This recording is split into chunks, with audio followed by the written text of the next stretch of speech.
After traveling to Guam for this series, I've learned a lot about the indigenous Chamorro people who live there. But I still have one more question.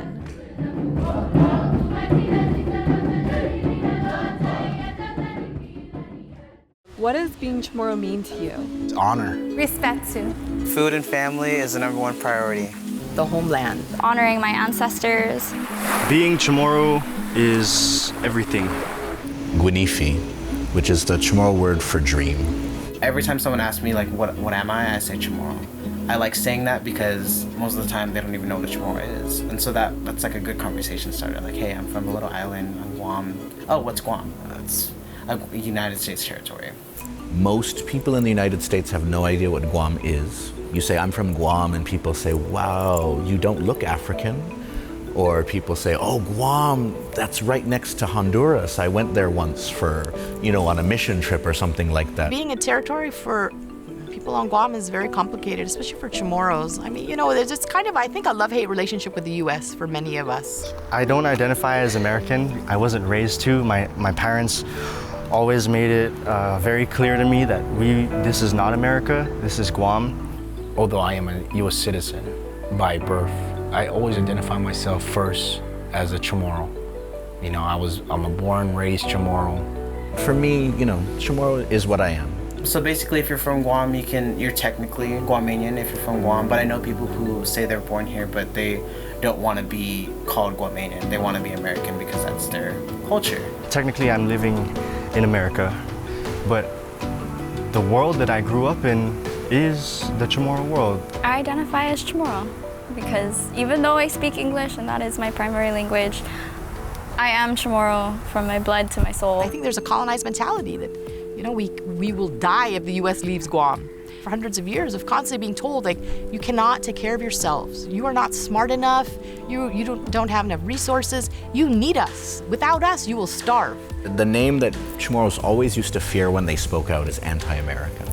Because America for so long represented these great ideals of freedom and democracy. Growing up as a child, learning U.S. history and all of this, but Guam's not in there. We had these little puzzles with the maps of the U.S. and there's no Guam in there. Being a Chamorro woman, being a young Chamorro woman, we're told all the time that you need to be good at school, good at English. I even tried to hide an accent when I was younger, and now I don't have one because I went out of my way to not sound Chad, which is like a derogatory term for a native Chamorro person. No, I think people on Guam grow up with these mixed messages can create some identity issues for people. Am I an American or am I a Chamorro? As a U.S. citizen, I should be able to express my liberties and my constitutional rights. My grandfather was born in 1920, my grandmother in 1922. They grew up in a Guam which was segregated, where they couldn't go to the movie theater on certain days because that was when whites went to the movie theater. There was restaurants that only whites could go to. There were also a lot of racist ideas going on. I mean, the documents just flat out saying, like, by speaking English, you will learn honesty and morality. You could be punished at schools for speaking Chamorro. So schools, hospitals, anything run by the government were English-only zones. I remember the first time I saw someone who I knew was not Chamorro laugh, and I freaked out because I thought laughing was part of our language only, The first time I ever saw someone else laugh, I was like, oh, dude, you speak Chamorro? And my dad was like, no, son, he's just laughing. Everyone laughs. It's important to me now because growing up, it wasn't important. It wasn't important to speak Chamorro, even though that was all my grandmother spoke. It wasn't important for me to learn how to communicate with her, and there's a lot of regret that I carry because I wasn't able to communicate with her. I don't know what the value is in pledging yourself to your colonizer. If everybody here decided to get an American flag tattoo on your ass, it wouldn't have an impact on if Guam gets more funding.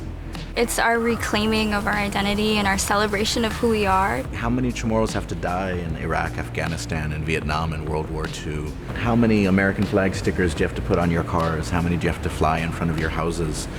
No matter what America promises us, they're always going to treat us like we're different and we're less than they are.